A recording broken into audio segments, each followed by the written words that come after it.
Buenas chicos y chicas, bienvenidos a un nuevo podcast. Hoy os hablaré de un personaje clave del siglo XX que es Antonio Gramsci. Es una figura imprescindible para entender el marxismo, pero también para comprender cómo funciona el poder en las sociedades contemporáneas. A diferencia de otros teóricos revolucionarios, Gramsci no pensó la dominación únicamente en términos de economía o de fuerza bruta.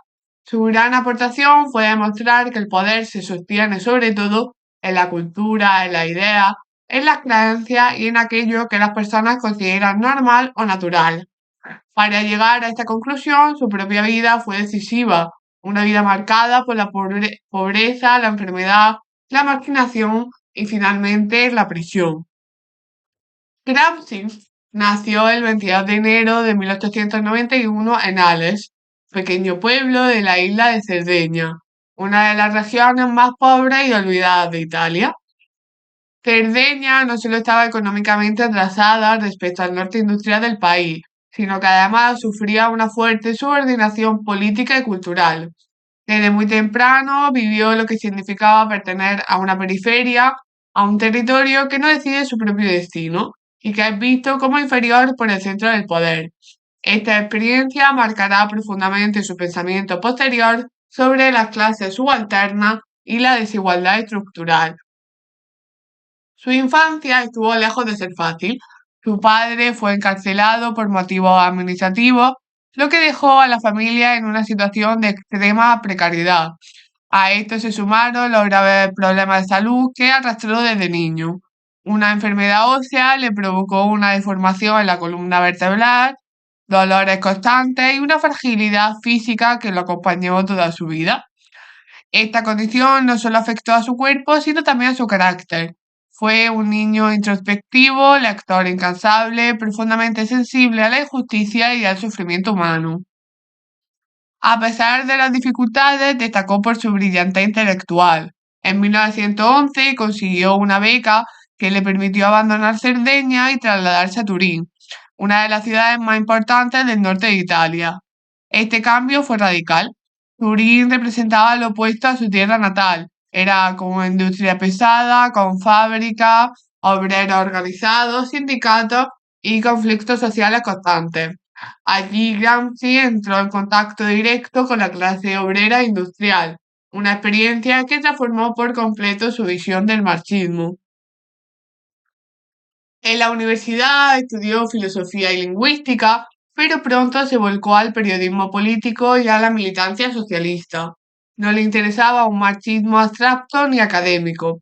Gramsci entendía que las ideas solo tienen sentido si se conectan con la realidad concreta de las personas. Observando a los obreros de Turín, comenzó a notar algo fundamental. Aunque eran explotados, muchos aceptaban el sistema capitalista como algo inevitable. Esta contradicción será el punto de partida de toda su reflexión teórica posterior. Durante los años posteriores a la Primera Guerra Mundial, Italia vivió una etapa de enorme agitación social conocida como el Bienio Rojo. Hubo huelgas masivas, ocupaciones de fábricas y la creación de consejos obreros. Gramsci apoyó activamente este proceso y defendió la idea de los consejos de fábrica no eran solo órganos económicos, sino también espacios de educación política y cultural. Para él, la clase trabajadora no debía limitarse a luchar por mejoras salariales, sino a aprender a gobernar y a pensar colectivamente y a construir una nueva visión del mundo. En 1921 participó en la fundación del Partido Comunista Italiano. Sin embargo, incluso dentro del comunismo, Gramsci mantuvo una posición crítica. No creía que el modelo de la Revolución rusa pudiera aplicarse mecánicamente en Italia. Mientras que en Rusia el Estado era débil y la sociedad civil poco desarrollada, en Europa occidental el poder estaba profundamente enraizado en las instituciones culturales como la escuela, la iglesia, la prensa y la tradición. Esta diferencia sería clave en su teoría política.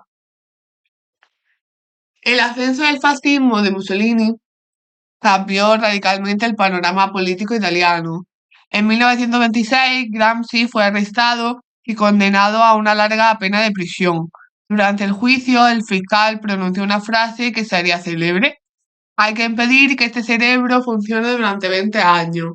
El régimen entendía perfectamente el peligro que representaba Gramsci, no como hombre de acción armada, sino como pensador. La prisión fue un espacio de sufrimiento extremo. Gramsci vivió en condiciones durísimas, con su salud cada vez más deteriorada, aislado de su familia y sometido a una vigilancia constante. Sin embargo, lejos de silenciar su pensamiento, la cárcel se convirtió en el lugar donde desarrolló su obra más influyente, que eran los cuadernos de la cárcel. Entre 1929 y 1965 escribió miles de páginas de reflexiones fragmentarias, notas, comentarios históricos y filosóficos, siempre con cuidado de no utilizar un lenguaje explícitamente marxista para evitar la censura. En estos cuadernos, donde Gramsci desarrolla su concepto más conocido, que es la hegemonía. Para él, una clase dominante no gobierna solo porque controla la economía o el aparato represivo del Estado, sino porque logra que su visión del mundo sea aceptada como sentido común por el conjunto de la sociedad. La hegemonía es ese dominio invisible que hace que las personas asuman como naturales ideas que en realidad benefician a su minoría. Así, el capitalismo no se mantiene solo por la fuerza, sino porque logra que sus valores, como la competencia, el individualismo o la meritocracia, parezcan universales. Gramsci amplía también el concepto de Estado. Para él, el Estado no se limita al gobierno, la policía o el ejército. Incluye también a la sociedad civil, a la escuela, la iglesia, los medios de comunicación, la cultura y las tradiciones. Es en estos espacios donde se fabrica el consenso. Por eso, una transformación social profunda no puede limitarse a tomar el poder político, debe disputar la hegemonía en el terreno cultural. En este punto aparece otra de sus ideas centrales, el papel de los intelectuales. Gramsci sostiene que todos los grupos sociales generan intelectuales que organizan, difunden y legitiman una determinada visión del mundo. La clase dominante cuenta con intelectuales orgánicos que refuerzan su hegemonía. Si la clase trabajadora quiere emanciparse, necesita creer a sus propios intelectuales, capaces de elevar el nivel cultural de la masa y construir una contrahegemonía. De aquí surge su famosa distinción entre guerra de movimiento y guerra de posiciones. En las sociedades complejas como las occidentales, la revolución no puede ser un asalto rápido al poder.